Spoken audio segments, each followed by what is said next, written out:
Hello and welcome to Kuma English Listening Hub. Today, we're going to open a small door into a world that is quite literally buzzing under our noses. Modern beekeeping in Britain, and how it's quietly being transformed by sensors, data, and a growing movement of urban pollinators. Now, if you're picturing a chap in a veil somewhere in the countryside, pottering about with a smoker and a jar of honey, fair enough. That image isn't wrong, but it's incomplete.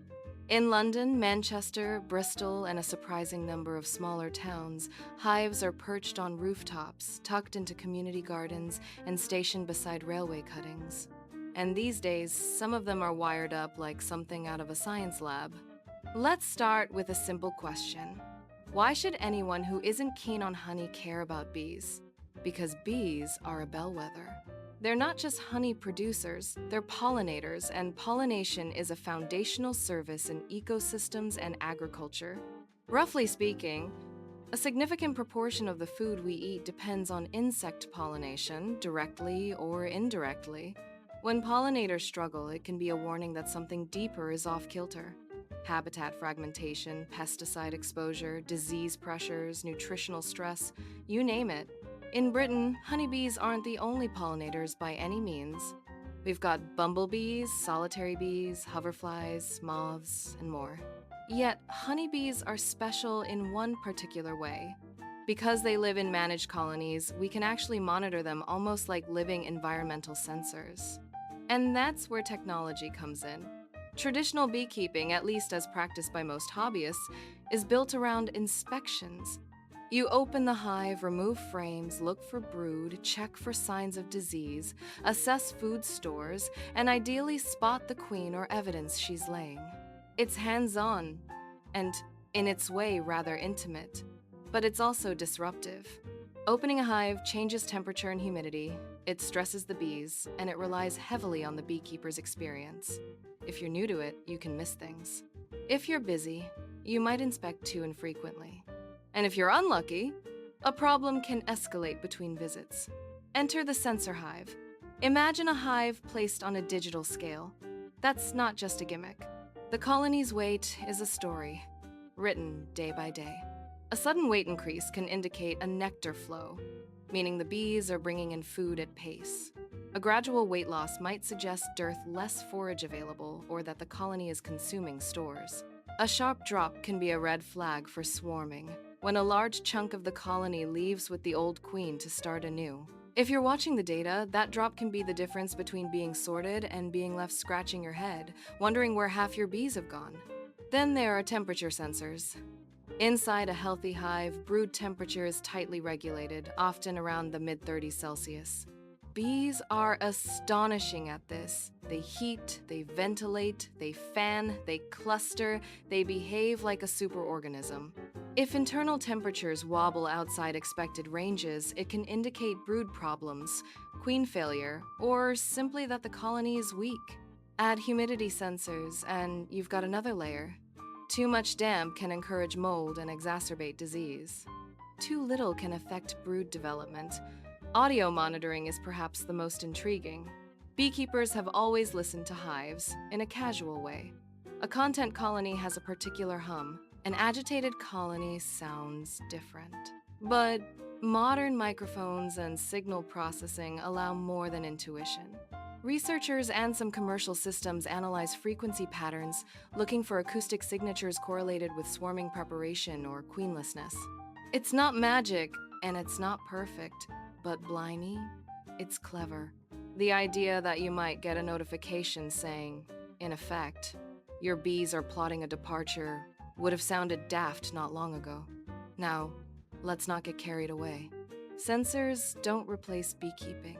They augment it. A graph won't show you chalk brood on a frame, or the particular smell of a colony that's struggling. And data can mislead if you don't know what you're looking at. Yet, when used properly, it changes the rhythm of the craft. Instead of routine, disruptive inspections, you can inspect with purpose. You can choose moments that matter.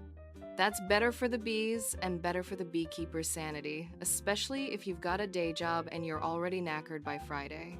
This is where the urban context becomes fascinating. Urban beekeeping in Britain has become rather fashionable. You'll find hives on top of museums, offices, even some hotels. People like the romance of it.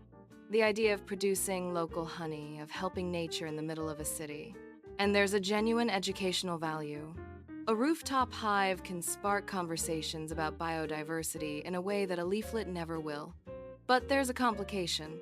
Cities can support bees surprisingly well because parks, balconies, and gardens can provide diverse forage across seasons. A street of terrace houses with mixed planting can be a banquet compared with a monoculture landscape. However, if too many hives are crammed into a small area, you can get competition for nectar and pollen, particularly affecting wild pollinators. It's a bit like opening too many cafes on one tiny lane. Someone's going to struggle to make a living, and it may not be the big chain.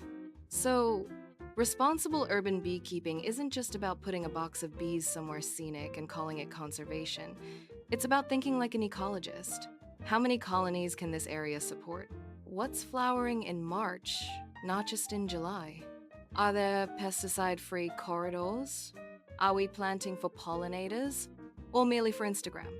Let's talk about disease, because any honest discussion has to go there. The major villain in modern beekeeping is the Varroa mite. It's a parasite that feeds on bees and spreads viruses, and it has changed the rules of the game. In Britain, colonies without management for Varroa are usually in trouble. Beekeepers monitor mite levels and use treatments, ideally in a thoughtful, rotated way to reduce resistance. How can sensors help? Indirectly. A colony's brood pattern, weight gain, and general stability can hint at stress, but you still need direct monitoring. Some experimental systems attempt to detect mite-related issues through changes in behavior and sound, but we're not at the point where you can simply rely on an app. Still, digital record-keeping, tracking treatments, inspections, queen age, honey yields makes patterns visible over years. And that long view is gold. There's also the question of ethics and purpose. Are we keeping bees for honey? For pollination services? For education? Or for the sheer pleasure of it? In Britain, many hobbyists are in it for the craft and the community. Local associations, training days, shared kit, and the odd bit of friendly gossip. You'll hear someone say, "My lot swarmed twice last spring," the way another person might talk about a leaky roof. It's proper community stuff, but commercial beekeeping is different. For a beekeeper managing dozens or hundreds of colonies, data can be a lifeline. Remote monitoring can reduce travel, time, and fuel. It can help prioritize which apiaries need attention. It can improve honey harvest timing. If you're moving hives for pollination contracts, knowing colony strength matters financially. In that world, sensors aren't toys. They're part of operational resilience.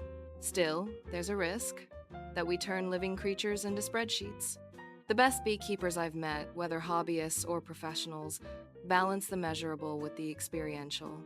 They read the colony's mood. They notice how bees move on the landing board. They understand weather. They know that a sudden cold snap in April can set everything back. Technology is brilliant, but it doesn't replace judgment. Another aspect that rarely gets discussed is what hive data can teach us about the environment.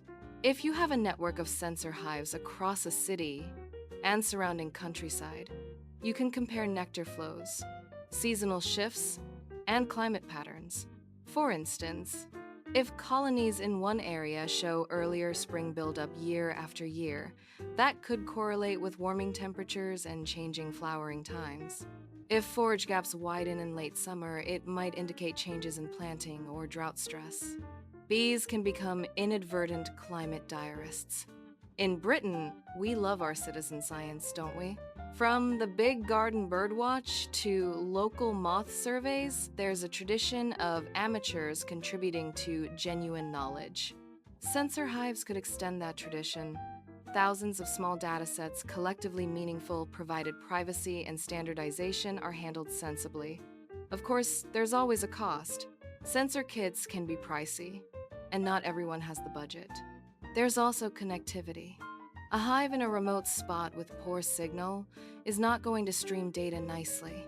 And let's be honest, some people simply don't want their hobby turned into another screen-based activity. They'd rather open a hive, smell the wax, feel the warmth, and be present. That's not anti-technology. It's a different kind of well-being. So where does this leave us? Perhaps with a slightly more nuanced view of what it means to help the bees. Keeping honeybees can be beneficial, neutral, or even problematic depending on context. The bigger picture includes creating habitat, reducing pesticide use, planting diverse native and non-invasive flowering species, and protecting wild pollinators. Honeybees are one piece of a broader puzzle. If you're thinking, right, what can I actually do? Here are a few practical, down-to-earth steps that make sense in Britain. If you have outdoor space, plant for a long season. Early crocus and rosemary, spring blossoms, summer herbs like thyme and lavender, and late flowers like sedum and ivy. Leave some messy corners, solitary bees like bare soil and stems. If you're in a flat, even a balcony planter can be worthwhile. And if you're tempted by beekeeping itself, do it properly. Take a course, join a local association, learn about disease management. Don't just buy a hive on a whim because it looks quaint. Bees are livestock, in a sense, and they deserve competent care. If that sounds like a lot, fair enough. Supporting wild pollinators might be the better route for you. Modern beekeeping, then, sits at a crossroads. Tradition and innovation, city and countryside, hobby and business, care and data. The censer hive is a symbol of that crossroads. It's a wooden box filled with ancient behavior, now interpreted through modern signals. And I find that rather hopeful. Not because technology will save nature all by itself, it won't, but because it can help us pay attention. It can make us notice patterns, ask better questions, and act before a small problem becomes a collapse. In a world that often feels too loud and too fast, paying attention to a colony of bees is, in its own way, quite grounding. Thanks for listening. If you enjoyed this deep dive and you want more high-level British English listening practice with real-world topics, subscribe to Kuma English Listening Hub. Until next time, cheers and take care.